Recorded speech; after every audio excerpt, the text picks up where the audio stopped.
Hello, dear student. Good morning.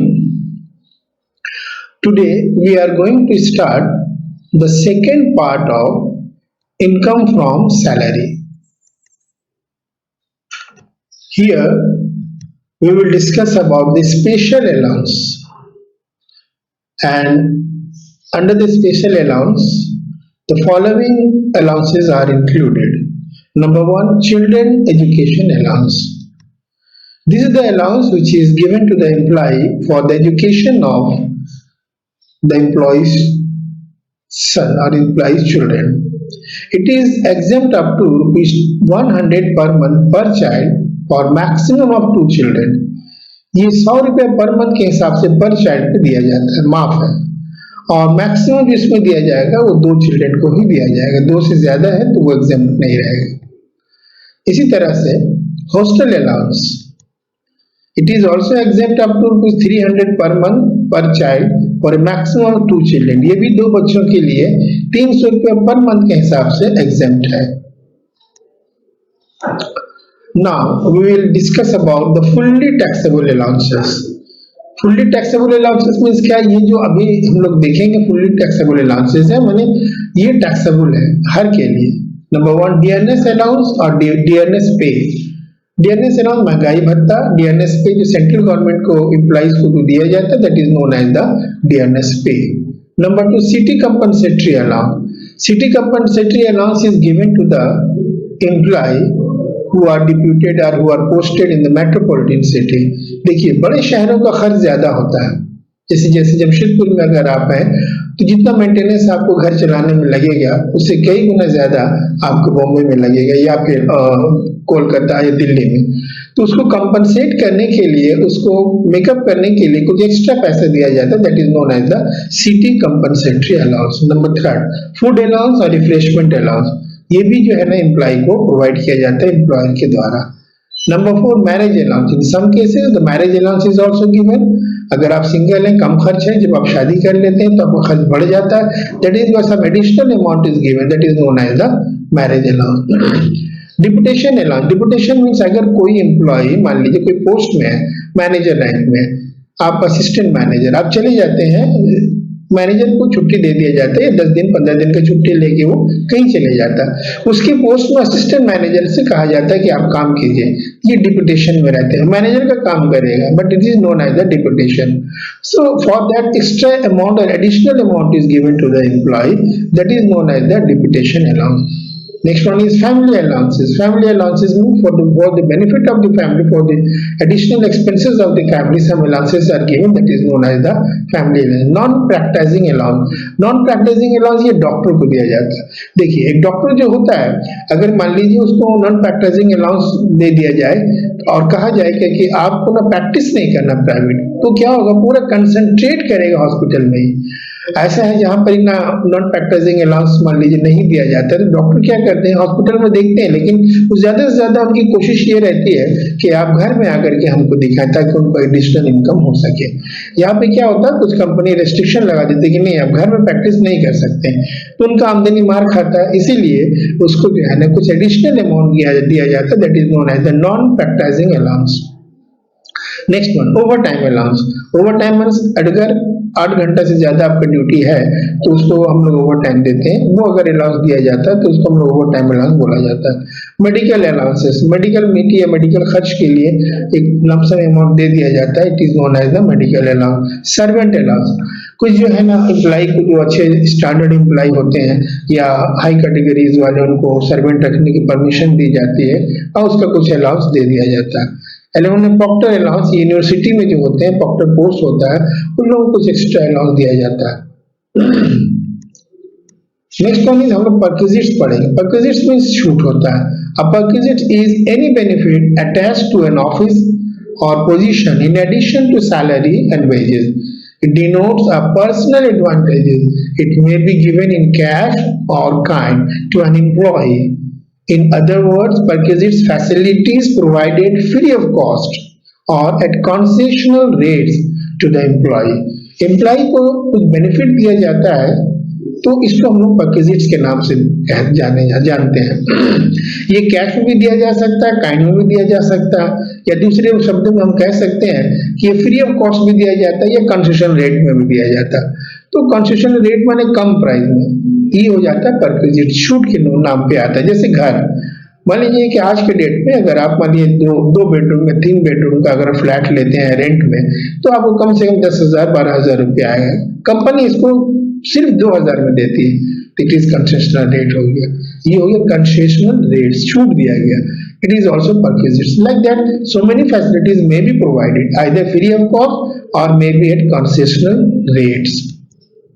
Types of perquisite, perquisites कई प्रकार के होते हैं, उसको हम लोग देखिए डिस्कस करते हैं। Number 1, taxable for all employees, ये टैक्सेबल होता है सभी तरह के एम्प्लॉय के लिए। Number 2, taxable for specified employee, specified employee के लिए टैक्सेबल होता है ये। थर्ड में है exempt from tax for all employee, सभी एम्प्लॉय के लिए एग्जेम्प्ट होता है। तो स्पेसिफाइड एम्प्लॉय जो हम लोग डिस्कस कर चुके हैं, फिर भी जहां जरूरत होगा हम बताएंगे आपको। आइए हम लोग देखते हैं टैक्सेबल फॉर ऑल एम्प्लॉय, ये टैक्सेबल है सभी एम्प्लॉय के लिए। Value of rent free accommodation unfurnished, unfurnished माने होता है जिसमें सिर्फ घर दे दिया जाता है, फर्नीचर नहीं दिया जाता। तो इसमें देखिएगा value of rent free house for rent free accommodation, इसमें आपको कैटेगरीज किया जाएगा। Government employees amount determined as per government rules, अगर वो गवर्नमेंट एम्प्लॉय है तो गवर्नमेंट जैसे डिटरमाइन करती है, जो रूल रेगुलेशन बनाती है, जितना रेंट काटती है वही उसका रेंट माना जाएगा। नॉन गवर्नमेंट एम्प्लॉय, अगर वो नॉन गवर्नमेंट एम्प्लॉय है तब जो है कैलकुलेशन होगा accommodation hired by the employer in all cases higher charges of 15% of salary which ever is less. अब यहाँ पर ये होता है अगर गवर्नमेंट एम्प्लॉय है तो गवर्नमेंट जितना भी रेंट फिक्स करती है वही उसका वैल्यू हो जाएगा। नॉन गवर्नमेंट एम्प्लॉय है तो उसमें कई कैटेगरीज होगा। Number 1, accommodation hired by the employer, अगर एम्प्लॉयर ने एकोमोडेशन को भाड़े पे लिया है तो ऐसे हालत में उसका जो भाड़ा होगा वो या 15% of salary which ever is less, दोनों में जो कम होगा वही उसका रेंट फ्री हाउस का वैल्यू होगा। Number 2, accommodation owned by the employer in A city having population, accommodation अगर मान लीजिए घर एम्प्लॉयर का है और सिटीज में जो भी हम लोग दिया जाए पॉपुलेशन के हिसाब से इसमें कैलकुलेशन करेंगे। जैसे नंबर 1, अप टू 10 लाख, अगर 10 लाख तक का आबादी उस शहर के 7.5% ऑफ सैलरी, वो हम लोग 7.5% ऑफ सैलरी का कैलकुलेशन करेंगे। इसी तरह से 10 लाख से ज्यादा आबादी है exceeding 10 lakh but up to 25 lakh then 10% of salary, 10 lakh से बढ़ गया लेकिन 25 लाख से ज्यादा नहीं है, अप टू 25 लाख है, then 10% of salary will be the value of rent free house. And exceeding 25 lakh, अगर 25 लाख से ज्यादा हो गया तो हम लोग 15% ऑफ सैलरी के हिसाब से कैलकुलेट करेंगे। नोट, इसमें होगा क्या, देखिए नंबर 1 में अनफर्निश्ड हाउस निकालने, अगर फर्निश्ड हाउस के लिए बारे में कहा जाएगा तो उसमें हम लोग 10% ऑफ कॉस्ट ऑफ फर्नीचर और hire charges added to the value of the rent free accommodation of unfurnished house, हम लोग अनफर्निश्ड हाउस का value of rent free house निकाल लेंगे, उसमें 10% ऑफ कॉस्ट ऑफ फर्नीचर ले लेंगे, जो फर्नीचर का कितना कॉस्ट का 10%, और अगर मान लीजिए फर्निचर जो है भाड़ा में लेकर के फर्नीचर को फर्निश किया गया तो जो उसका हायर चार्जेस रहेगा that will be added to the value of unfurnished house, ये फर्निश्ड हाउस का हो जाएगा। Number 2, any amount recovered from employee will be deducted from the value of rent free accommodation calculated। अगर मान लीजिए कोई amount salary के employ से लिया जा रहा है या काटा जाता है तो ऐसे हालत में उसको जो है value of rent free house निकालने के बाद हम लोग डिडक्ट कर देंगे। थर्ड में सैलरी फॉर दिस पर्पस, इस पर्पस के लिए सैलरी का क्या मीनिंग होगा, तो सैलरी में हम लोग जोड़ेंगे बेसिक सैलरी, डीपी, डीएनएस पे या DA under the terms of employment अगर है तो, plus commission plus bonus plus fees plus any taxable allowances, कोई भी टैक्सेबल अलाउंसेस है तो ये तमाम चीज जोड़ेंगे। But it is not necessary that all these facilities will be provided to the employee. Whatever is being given to the employee, that will be added. हो सकता है कहीं पे आपको डीपी दिया जाए, हो सकता है कहीं पे आपको डीपी दिया जाए, डीपी जनरली सेंट्रल गवर्नमेंट को दिया जाता है, या डीए अगर अंडर टर्म्स ऑफ एम्प्लॉयमेंट है तब ये ऐड होगा। Commission, bonus, fees, any taxable allowances, ये याद रखिएगा, कोई जरूरी, it's not necessary that all these item, all these facilities will be provided to each and every employee. whatever is being given that will be included or that will be taken into account, उन्हीं को हम लोग account में लेंगे।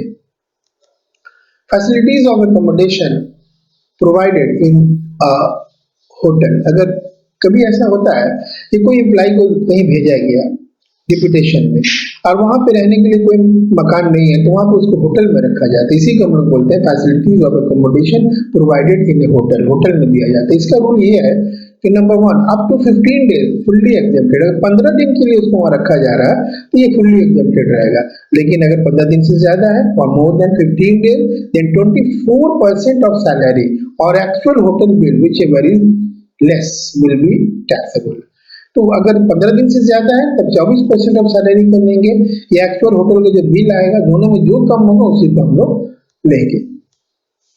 अब इसमें देखिए हम एग्जांपल देके आपको समझा रहे हैं। Mr. Barun furnished following details: salary 5,000 per month, DNS allowance under terms of employment 250 per month, entertainment allowance rupees 300 per month, bonus rupees 4,000 per month, cost of decoration, cost of furniture rupees 20,000. Evaluate rent-free house in the following situation. Number 1, Mr. Barun is a government employee and government has fixed the rent of his house at rupees 200 per month. Number 2, Mr. Barun is working in Delhi, about 25 lakh population, in a semi-government institution. Proper rent of the house rupees 600 per month. Number 3, Mr. Barun is working in a private sector in a city having population less than 10 lakh. Rent paid for the house is rupees 2,000 per month and furniture is provided to him in addition to decoration for which higher charges are rupees 500 per month. Number 4, Mr. Barun is working in a private sector in Mumbai, about 25 lakh population. Rent of the house rupees 2,000 per month. Employer is not the owner of the house. Number 1, government case, government employee. Fixed rent 2,400. Add 10% of cost of decoration, that is 2,000. Altogether, 4,400 will be the value of rent-free house. Number 2, semi-government employee. Here, house is at Delhi, therefore 15% of salary. And the salary for this purpose is 60,000 salary, 3,000 DA, 3,600 entertainment allowance, 4,000 bonus, altogether 70,600. If we find out 15% of 70,600, it will be equal to 10,590. So it will be 15% of salary. At 10% of cost of decoration 2,000, and altogether 12,590 will be the value of rent-free house in the second case. In third case, private employee, salary for this purpose 70,600 and 15% of this will be 10,590. Rent paid 200 per month with 24,000. So whichever is less, altogether 10,000, whichever is less 10,590. Now value of rent-free house 10,590. Add 10% of decoration cost 2,000 altogether, and higher charges for furniture 500 into 12, 6,000. So altogether 18,590 will be the value of rent-free house. So rent paid is 2,000, that is why it is written here 24,000. Misprint is there. In place of 200, you consider it to be 2,000. Employee is not the owner of the house. Next, pay 15% of salary 10,590. Rent paid 200 per month 24,000. It is also mistake, 2,000 per month 24,000. Whichever is less, that is the value of rent-free house 10,590, and 10% of decoration cost 2,000, and altogether 12,590 will be the value of rent-free house. Here again, my children, You understand, rent paid 200 is recorded over there, but it is actually 2000. So if you multiply it by 12, it will be 24,000. By mistake, it has been printed 200. So this is the value of rent-free house. Thank you.